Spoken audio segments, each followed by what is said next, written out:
A bill filed ahead of the Tennessee legislative session is reigniting a debate around religion in school. Except this piece of legislation takes it even further and challenges the very idea of the separation of church and state. Here's News 2's Kelly Milan.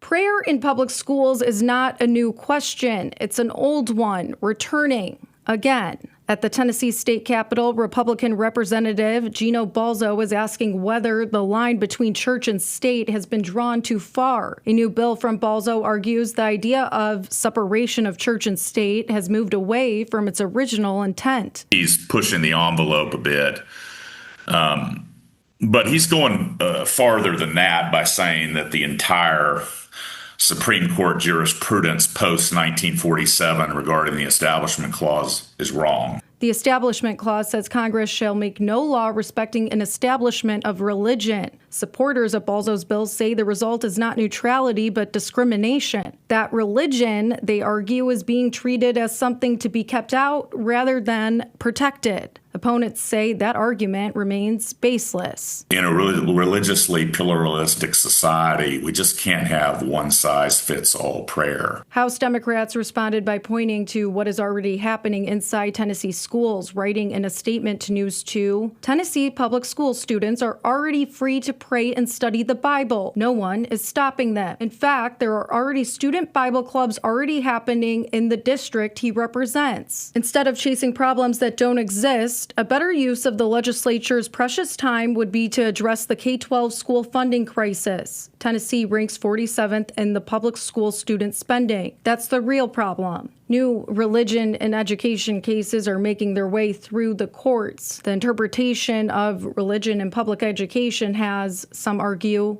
evolved. Perhaps this could, too, inspire another challenge to the law.